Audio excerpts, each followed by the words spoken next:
Hi, my name is Amaya, the story reader. Today we are going to read Disney Strange World. Disney Strange World. Long ago, a great explorer named Jaeger Clade took his son Searcher on a quest to find what lay beyond the mountains.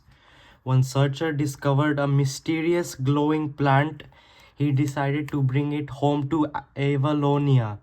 Jaeger was angry that Searcher would rather be a farmer than an explorer. Searcher told him, "I'm not you." Disappointed, Jaeger continued his journey alone.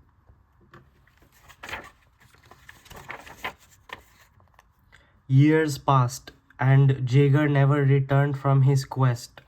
Pando, the glowing plant that Searcher had found in the mountains, had changed Avalonia. Pando powered everything from street lamps to airships. Searcher became a hero just like his father, but what he wanted most was to be a farmer. Searcher and his wife Meridian enjoyed their quiet life on the Pando farm. Their son Ethan liked to help harvest Pando pods. Legend the dog helped too. Searcher hoped Ethan would take over the farm one day, but Ethan wasn't sure he shared that dream. For now, he wanted to play card games with his friends. One day, the Pando crops across Avalonia started to die. The leader of Avalonia arrived in a huge airship called the Venture and invited Searcher on a mission to help save Pando. Ethan begged to go too, but Searcher told him it was too dangerous. Searcher was sad to disappoint his son, but he needed Ethan to help Meridian take care of the farm. Searcher boarded the Venture, ready to find out what was hurting Pando.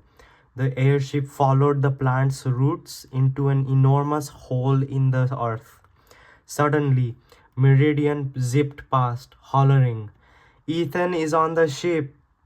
Ethan had stowed away on the Venture, but before Searcher could send him home, the Venture lurched sideways. Dozens of winged beasts were attacking the ship. As the airship plummeted, Searcher and Ethan braced for impact. Meridian saw that the Venture was in trouble and jumped from her plane into the ship's cockpit. The, the ship crashed through the ground and into a strange world. Searcher and Legend tumbled off the deck and landed safely on the soft and bouncy ground.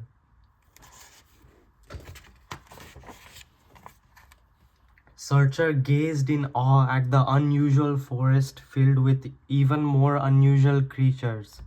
Suddenly, a blue blob snatched Searcher's bandana.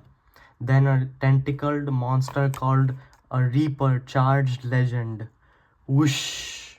A hairy monster chased the Reaper away with a flamethrower. The monster pulled off its mask. "Dad?" said Searcher. Searcher had many questions for his father, but Jaeger had seen the airship crash land and he wanted to find it. He was still looking for a path to the other side of the mountains. Maybe the Venture could take him there. As Jaeger hiked, Searcher followed, huffing and puffing, until Jaeger found a playing card on the ground. "That's Ethan's," Searcher said. Was Ethan in danger?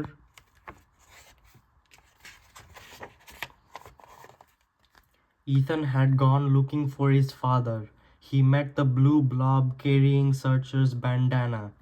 Ethan named the blob Splat. Could Splat lead him to Searcher?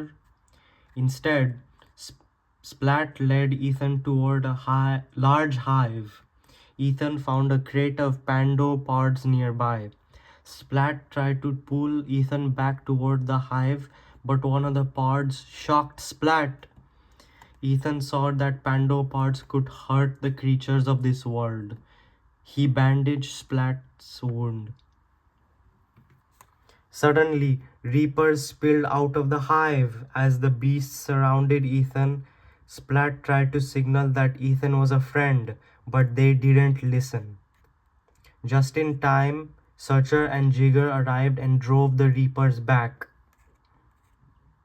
When more reapers attacked, Meridian zoomed into view. She had come looking for Ethan. "Get on!" she shouted, gunning her engine.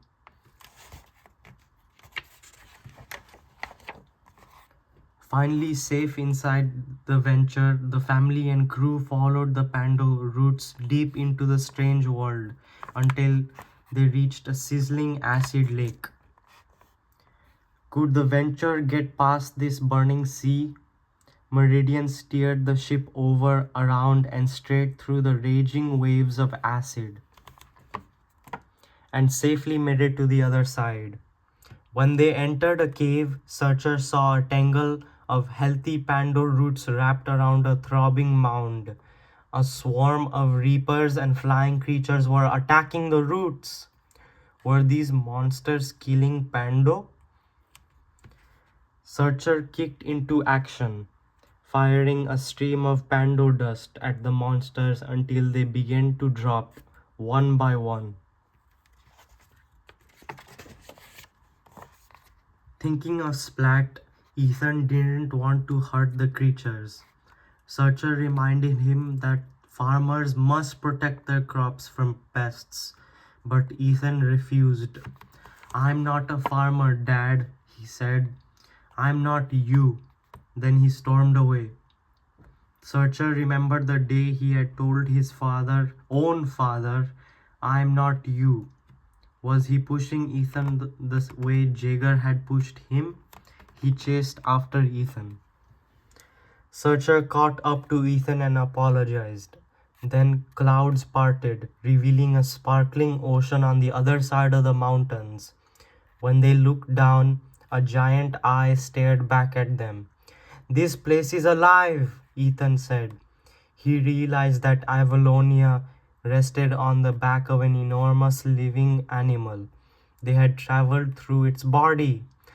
The forest was its lungs, the burning sea was its stomach, and Pando was wrapped around its heart. Pando was killing this animal.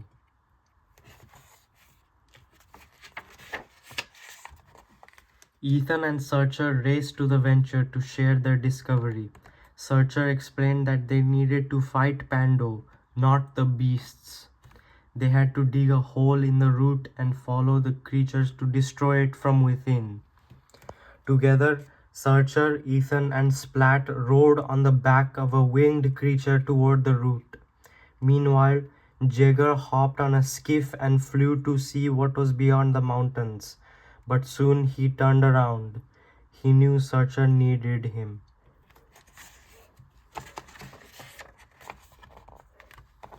Ethan and Splat summoned the Reapers as Searcher dug into the Pando root.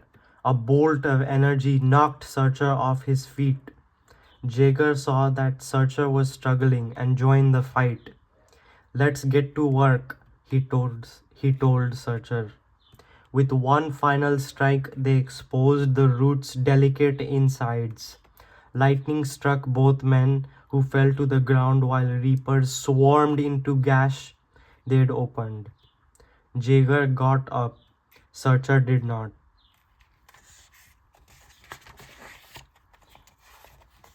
When Searcher opened his eyes, he heard the thump-thump of an enormous pounding heart.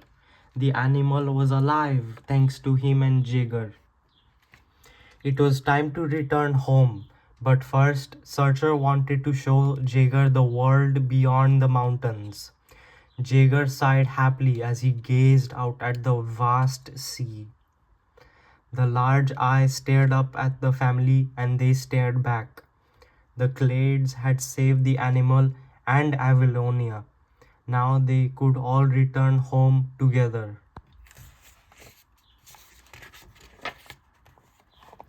A year later, Avalonia had become a different city, very different city. The townspeople now relied on the wind and sun to power their homes and vehicles. With Jaeger by his side, Searcher had begun farming fruits and vegetables, and Ethan was following his own path, not his father's and not his grandfather's. He was exploring in his very own way. At last. Done. Thank you.